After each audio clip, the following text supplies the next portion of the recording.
ఓం శ్రీ మాత్రే నమ. 628వ నామము త్రిమూర్తి. ఓం త్రిమూర్త్యై నమ. త్రిమూర్తులు అంటే మూడు మూర్తులు. బ్రహ్మ విష్ణు మహేశ్వరుల త్రిమూర్తులు అంటారు. వాళ్ళ చూపుల నుండి ఒక కన్యక పుట్టింది. ఆమె నలుపు, తెలుపు, పచ్చని వర్ణాలు కలిగి ఉన్నటువంటి కన్యక. ఆమె మూడు వర్ణాల చేత మూడు రూపాల్ని పొందింది. ఆమెకి త్రిమూర్తి అని వాళ్ళు పేరు పెట్టారు. ఆ మూడు మూర్తులు ఎవరు అంటే బ్రాహ్మి, వైష్ణవి, రౌద్రి అనే పేర్లతో ప్రసిద్ధమయ్యారు. వాళ్ళు శ్వేత పర్వతంలో మందర పర్వతం మీద, నీల పర్వతం మీద తపస్సు చేశారు. త్రిమూర్తుల వల్లనే వాళ్ళ యొక్క అమ్మవారి శక్తి మూడు శక్తులుగా అయ్యింది. అంటే ఆ త్రిమూర్తుల యొక్క శక్తే ముగ్గురు అమ్మలుగా మనకి గోచరం అవుతుంది. ఆ త్రిమూర్తుల యొక్క శక్తి చేతే సృష్టి స్థితి లయాలు చేశారు. ఆ చేసే శక్తిని అమ్మ త్రిమూర్తి స్వరూపమైనటువంటి అమ్మ ఇచ్చింది. అట్లాగే వీళ్ళకి శాంభవి, విద్యా, శ్యామ అనే పేర్లు కూడా ఉన్నాయి.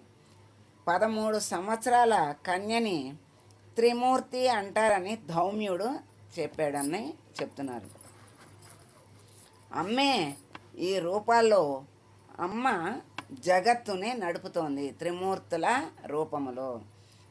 సృష్టి స్థితి లయాలు జరగటానికి కారణం వీళ్ళే. వీళ్ళకి కారణం అమ్మ. ఆ అమ్మలో నుంచి ఈ త్రిమూర్తులు వచ్చారు. ఆ త్రిమూర్తుల యొక్క శక్తులే ముగ్గురమ్మలు. వాళ్ళ యొక్క చేసే పని శక్తే ముగ్గురమ్మలుగా సృష్టి స్థితి లయాలు జరుగుతున్నాయి.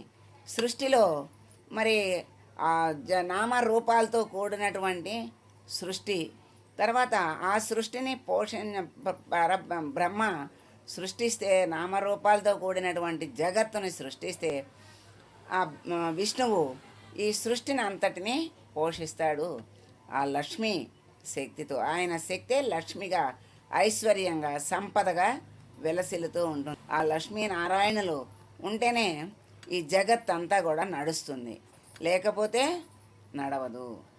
అలా మరి ఆ తర్వాత మహేశ్వరుడు, ఆయన లయకారుడు. లయకారుడు అంటే ఎప్పుడైనా సృష్టింపబడింది ఎప్పుడైనా కూడా లయింపబడాల్సిందే. లయకారుడు, లయము మంచిది కాదు అనే భావం ఉంటుంది, కానీ లయం అనేది ఉండాలి. పుట్టిన దానికి గిట్టడం అనేది ఉండాలి, లేకపోతే అక్కడ జరగదు. ఎందుకంటే పుట్టింది ఎప్పటికైనా గిట్టాల్సిందే. ఒక్కొక్క జీవికి, చిన్న అణువు లాంటి ప్రాణాలకి క్షణాలు ఆయుష్ ఉన్న జీవులు కూడా ఉన్నాయి. తర్వాత సంవత్సరాలు, 100 సంవత్సరాలు ఉండేటువంటి జీవులు ఉన్నాయి. మరి మహావృక్షాలు ఉన్నాయి అంటే ఇంకా ఎక్కువ సంవత్సరాలు ఉన్నటువంటి వాళ్ళు వృక్షాలు ఉన్నాయి. మరి మహర్షులు ఉన్నారంటే 1000 సంవత్సరాలు తపస్సు చేసినటువంటి వాళ్ళు ఉన్నారు. అది ఎవరి ప్రారంధాన్ని బట్టి, వాళ్ళ యొక్క శక్తుల్ని బట్టి ఆయుష్, జన్మ ఉంటుంది. అవన్నీ ఎప్పటికైనా లయం చేయాల్సిన వాడు లయకర్త అయినటువంటి మహేశ్వరుడు. ఇంకొంచెం ఆలోచిస్తే లయము దేంట్లో ఉందంటే ఆయన చేసేది లయము. ఆయన దక్షిణామూర్తిగా దక్షిణంలో ఉంటాడు అంటే శ్మశానంలో ఉంటాడు అంటారు. అటు పక్కన ఉండి నా వంక చూడండి, జ్ఞానాన్ని ప్రసాదిస్తాను అంటాడు. దక్షిణామూర్తిగా అక్కడ ఉండి మనలో ఉన్నటువంటి అజ్ఞానాన్ని నశింపజేస్తాడు. అజ్ఞానాన్ని లయింపజేయటమే లయకర్త చేసేటువంటి పరమశివుని పని. అలా మహేశ్వరుడు లయకర్తగా సృష్టిని లయం చేస్తాడు. సృష్టిలో ఉన్నటువంటి జీవుల యొక్క అజ్ఞానాన్ని లయం చేస్తాడు. అందుకే ఆయన లయకర్తగా చెప్తున్నారు. లయకర్త అంటే తక్కువగా తీయటం అనేది అజ్ఞానము. అది ఒక పెద్ద అజ్ఞానము. ఏదైనా మంచి చెడు అని తెలుసుకోవాలి. ఏది మంచి ఏది చెడు అనేది తెలుసుకోవాలి. కానీ అది జ్ఞానము. ఆ జ్ఞానాన్ని ప్రసాదించేవాడే పరమశివుడు. అటువంటి జ్ఞానప్రదాత, అజ్ఞానాన్ని నశింపజేసేటువంటి మహానుభావుడైనటువంటి పరమశివుని మనము కనీసం ఆ భావనతో ఆలోచిస్తే మనకి ఆయన యొక్క ఔన్నత్యము, ఆయన చేసేటువంటి పని మనకి విశేషంగా అర్థమవుతుంది. ఆ విపరీతార్థాలు తీసుకుని మనకి తెలియని వాటిని వేరుగా అపార్థం చేసుకుని వేరుగా భావించి వాటి యొక్క విలువల్ని తీసేస్తున్నాము, మనకే తెలుసు అనుకుంటారు. కానీ అట్లా అక్కడ ఉన్నటువంటి వాళ్ళ విలువ ఎప్పుడు తగ్గదు. వాళ్ళు చేసే పని వాళ్ళు చేస్తూనే ఉంటారు. మన విలువే తగ్గుతుంది. ఎందుకంటే ఇప్పుడు ఎవరైనా తెలియని విషయం గురించి ఎక్కువగా మాట్లాడారనుకోండి, తెలిసిన వాళ్ళు అక్కడే ఉన్నప్పుడు నవ్వుకుంటారు.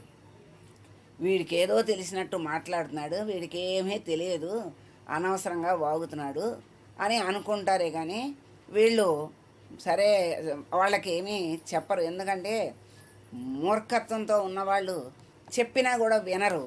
వాళ్ళదే నిజమంటారు, వాళ్ళదే మంచిదని వాదిస్తారు.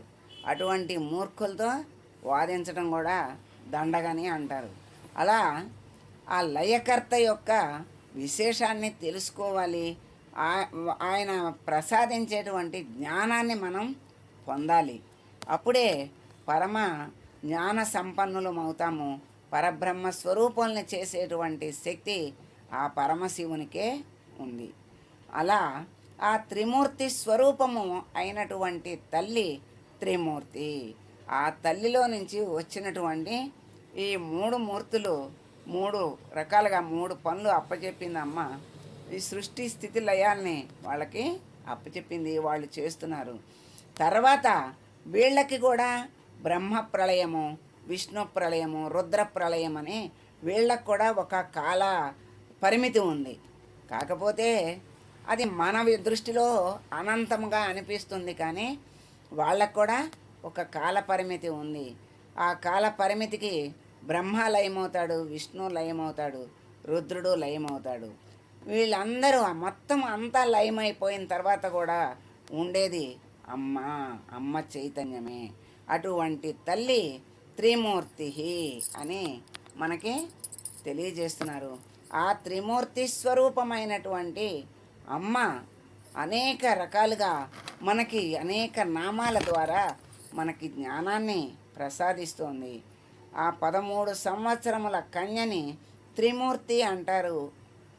అలా మనకి ఒక్కొక్క రూపంలో, ఒక్కొక్క అష్టాదశ పీఠం రూపంలో ఒక్కొక్క చోట మనకి అమ్మ దర్శనమిస్తుంది.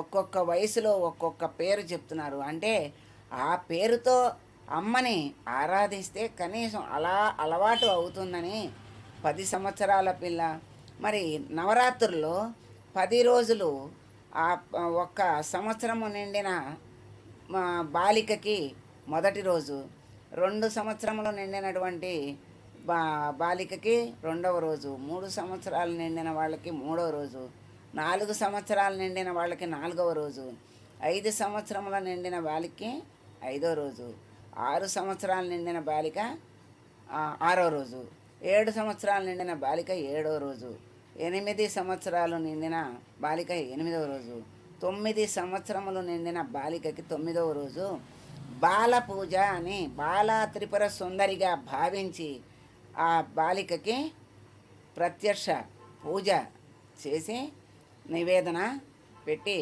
అమ్మ ఆశీస్సులు ప్రత్యక్షంగా అలా తీసుకుంటారు. అది మనము చేసేటువంటి ఆ భావనతో అలా చేస్తుంటే అలా చెయ్యగా ప్రతి పిల్ల మనకి అమ్మవారిలాగానే గోచరిస్తుంది. మరి ప్రతిరోజు సువాసినికి పూజ చేస్తారు నవరాత్రుల్లో. ఆ ప్రతి సువాసిని చూసిన ఆ అమ్మవారి స్వరూపముగా భావన అలవాటు అవుతుంది. అలా మంచి పనులని మనకి అలవాటు చేయటానికి, మంచి భావాలు, మంచి జ్ఞానము, అమ్మ దగ్గరకు అనుగ్రహాన్ని పొందటానికి వీలైనటువంటి పనులని, పద్ధతుల్ని ఆచారాల్ని మనకి చక్కగా అందించారు.